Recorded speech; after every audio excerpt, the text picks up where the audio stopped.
সন্ধ্যা ৭টা। যখন সারা বিশ্ব ডিনারের প্রস্তুতি নিচ্ছিল, তখন পেন্টাগন এবং ক্রেমলিনের আন্ডারগ্রাউন্ড বাংকারে বাজছিল সতর্ক ঘণ্টা। স্যাটেলাইট ইমেজে দেখা যাচ্ছে পারস্য উপসাগরের সারি সারি মার্কিন রণতরী, আর ওদিকে ইরানের পাহাড়ের ভেতরে লুকিয়ে থাকা মিসাইল সাইলোর ঢাকনাগুলো খুলে যাচ্ছে। ডোনাল্ড ট্রাম্পের সরাসরি আল্টিমেটাম, হয় আমাদের শর্তে নিউক্লিয়ার চুক্তি করো, নয় হয় মানচিত্র থেকে মুছে যাওয়ার প্রস্তুতি নাও। ট্রাম্পের এই হুঙ্কার শুধু কোনো রাজনৈতিক ভাষণ ছিল না, এটি ছিল একটি সরাসরি যুদ্ধ ঘোষণা। কিন্তু ট্রাম্প কি জানতেন, এমন ক্রান্তি লগ্নে ন্যাটোর এক মিত্র অর্থাৎ তুরস্ক শেষ মুহূর্তে তার পিঠে ছুরি বসাবে? আর ইরান, তারা তো হরমোজ প্রণালীতে স্রেফ জলপথ নয়, মার্কিন নৌবাহিনীর জন্য আস্ত এক ডেথ ট্র্যাপ বা মৃত্যুকূপ বানিয়ে ফেলেছে। বিশ্ব কি তবে তৃতীয় বিশ্বযুদ্ধের একেবারে দোরগোড়ায়?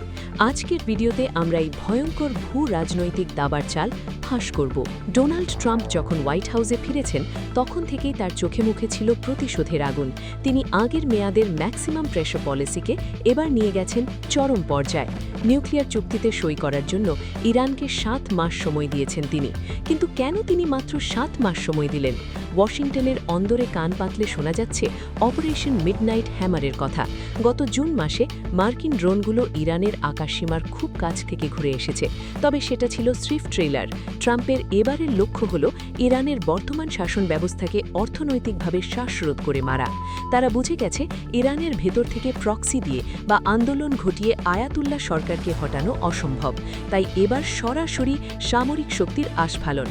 ট্রাম্পের দাবি পরিষ্কার, ইরানকে তাদের ব্যালিস্টিক মিসাইল প্রোগ্রাম পুরোপুরি বন্ধ করতে হবে এবং মধ্যপ্রাচ্যে তাদের সমস্ত প্রভাব থেকে হাত গুটিয়ে নিতে হবে। হিজবুল্লাহ, হামাস জঙ্গিদের সহায়তা করা বন্ধ করতে হবে। এটি কোনো আলোচনা নয়, এটি একটি আত্মসমর্পণের দলিলে সই করার নির্দেশ। ট্রাম্পের বাজি হল ইরানের অর্থনীতি এখন ভঙ্গুর, মুদ্রাস্ফীতি আকাশচুম্বী। তিনি মনে করছেন এই চাপে ইরান ভেঙে পড়বে, কিন্তু ইতিহাসে ইরান কখনো এত সহজে হার মেনেছে? ট্রাম্প যদি হন আগ্নেয়গিরি, তবে ইরান হল গভীর সমুদ্রের শান্ত কিন্তু বিষাক্ত হাঙর। তেহরান খুব ভালো করে জানে তারা সরাসরি প্রথাগত যুদ্ধে যুক্তরাষ্ট্রের বিশাল নৌবাহিনীর সাথে পারবে না। তাই তারা সাজিয়েছে অ্যাসিমেট্রিক ওয়ারফেয়ার বা অসম যুদ্ধের ছক। আর পেন্টাগনের জেনারেলদের কপালে চিন্তার ভাঁজ পড়ার আসল কারণ কিন্তু পারমাণবিক বোমা নয়, বরং ড্রোন সোয়ার্মিং টেকনোলজি। ইরান এমন সব ড্রোন তৈরি করেছে যা কৃত্রিম বুদ্ধিমত্তা বা এআই ব্যবহার করে মৌমাছির ঝাঁকের মতো একসাথে আক্রমণ করতে পারে। ধরুন একসাথে 200টি ড্রোন যদি কোনো মার্কিন এয়ারক্রাফট ক্যারিয়ারের দিকে ধেয়ে আসে, তবে রাডারের পক্ষে প্রতিটি ড্রোনকে আলাদাভাবে শনাক্ত করে ধ্বংস করা গাণিতিকভাবে অসম্ভব। একটি পেট্রিয়ট মিসাইলের দাম যেখানে কয়েক মিলিয়ন ডলার, সেখানে ইরানের একটি ড্রোনের দাম হয়তো একটি সাধারণ মোটর বাইকের চেয়েও কম। এই লো কস্ট হাই ইম্প্যাক্ট প্রযুক্তি দিয়ে ইরান প্রমাণ করে দিয়েছে যে তারা স্রেফ সস্তায় আমেরিকার কোটি কোটি ডলারের সম্পদ ধ্বংস করতে সক্ষম। এটি আর কেবল বেশি শক্তির লড়াই নয়, এটি এখন গাণিতিক বুদ্ধির লড়াই, যেখানে ট্রাম্পের দামি অস্ত্রগুলো ইরানের সস্তা ড্রোনের কাছে হার মানতে বাধ্য। সবচেয়ে গুরুত্বপূর্ণ বিষয় হল হরমুজ প্রণালী কেন্দ্র করে যুক্তরাষ্ট্রকে ধ্বংসের প্ল্যান করেছে তেহরান, যা একটি অব্যর্থ কৌশল। সারা বিশ্বের 20-25% খনিজ তেল পারস্য উপসাগরের এই সংকীর্ণ জলপথ দিয়ে যায়। IRGC কমান্ডারে খুব পরিষ্কার করে বলেছেন, আমাদের তেল যদি বাজারে না যায়, তবে বিশ্বের তারুর তেলই যাবে না। ইরান এখানে পেতে রেখেছে হাজার হাজার স্মার্ট মাইন্ড। এমন কিছু ড্রোন তারা তৈরি করেছে যা রাডারে ধরা পড়ে না, কিন্তু একটি ড্রোন মার্কিন ক্যারিয়ারের ডেকে আছড়ে পড়ে কোটি কোটি ডলারের ক্ষতি করতে সক্ষম। ইরান আসলে বিশ্ব অর্থনীতিকে একটি সুইসাইড ভেস্ট করিয়ে দিয়েছে।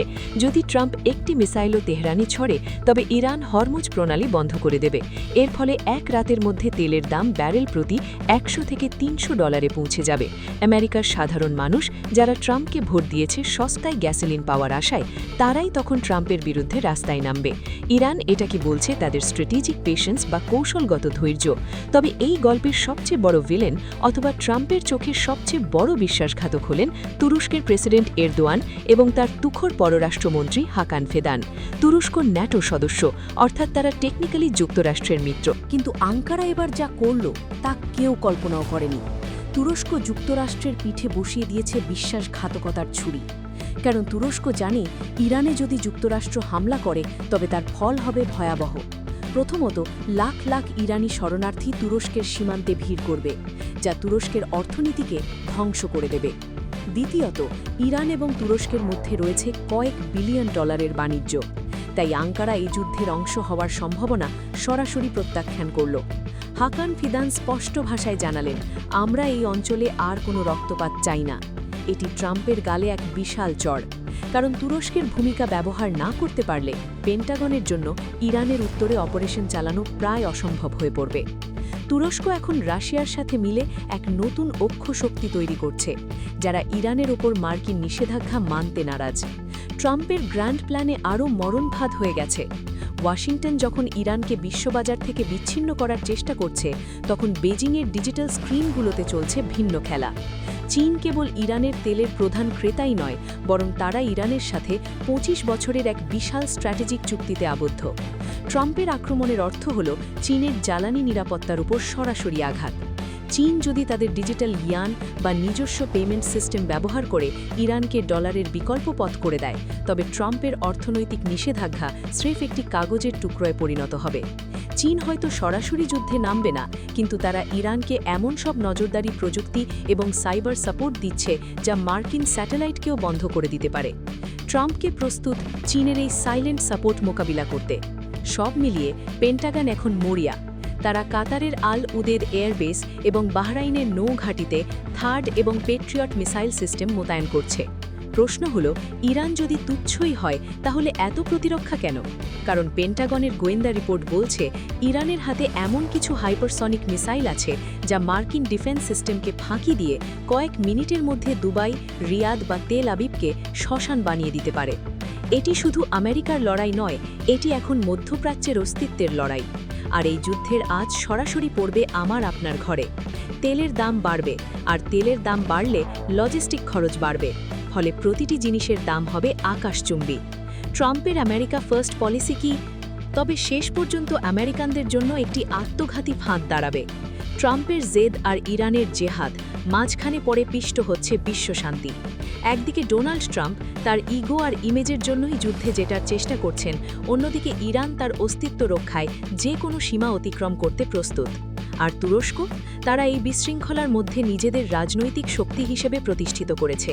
দর্শক, আপনি কি মনে করেন, ট্রাম্প কি পারবেন সামরিক শক্তি দিয়ে ইরানকে নত করতে, নাকি তুরস্ক আর ইরানের এই সম্মিলিত প্রতিরোধ যুক্তরাষ্ট্রকে পিছু হটতে বাধ্য করবে? এই তথাকথিত অপারেশন কি শেষ পর্যন্ত আমাদের তৃতীয় বিশ্বযুদ্ধের দিকে ঠেলে দিচ্ছে? 28 জানুয়ারি তারিখটি হয়তো ইতিহাসের পাতায় লেখা থাকবে এমন এক সন্ধ্যার হিসেবে যখন বিশ্ব তৃতীয় বিশ্বযুদ্ধের সবচেয়ে কাছ থেকে দেখেছিল। ট্রাম্পের আল্টিমেটাম, ইরানের অসম যুদ্ধ কৌশল আর তুরস্কের অপ্রত্যাশিত কৌশলগত বিচ্যুতি, সব মিলিয়ে মধ্যপ্রাচ্য এখন একটি বিস্ফোরক বারুদ। এখানে প্রতিটি চালের ভুল মানে শুধু মার্মিক ক্ষতি নয়, বরং বৈশ্বিক অর্থনীতি ও মানব সভ্যতার ওপর সরাসরি আঘাত। কিন্তু ইরান যুদ্ধকে দেখছে ভিন্ন চোখে। তারা জানে সরাসরি জয় নয়, বরং বিশ্বকে জিম্মি করাই তাদের আসল শক্তি। হরমুজ প্রণালী বন্ধ হওয়া মানে বিশ্ব অর্থনীতির হার্ট অ্যাটাক। তেলের দামে আগুন লাগলে সেই আগুন ছড়াবে নিউ ইয়র্ক থেকে ঢাকা পর্যন্ত। এই খেলায় সবচেয়ে চতুর চাল দিয়েছে তুরস্ক। ন্যাটোর সদস্য হয়েও তারা যুক্তরাষ্ট্রের পরিকল্পনা থেকে দূরে সরে গিয়ে নিজেদের রাজনৈতিক স্বার্থ রক্ষা করছে, যাতে প্রমাণ হয়ে গেছে আধুনিক ভূ রাজনীতিতে বন্ধুত্ব নয়, স্বার্থই শেষ কথা। প্রশ্ন একটাই, এই ক্ষমতার দ্বন্দ্ব কি থামবে কূটনীতিতে, নাকি ইতিহাস আবার রক্ত দিয়ে লেখা হবে? বিশ্ব এখন মহাপ্রলয়ের দোরগোড়ায়। তো বন্ধুরা, আজকের ভিডিও এখানেই শেষ। ভিডিওটা ভালো লাগলে অবশ্যই লাইক দিন, খবর রূপান্তর ট্রেন্ডস চ্যানেলটি সাবস্ক্রাইব করুন, আর নিচে কমেন্ট করে জানাবেন আপনার মতামত। আবার দেখা হবে পরের ভিডিওতে। আল্লাহ হাফেজ।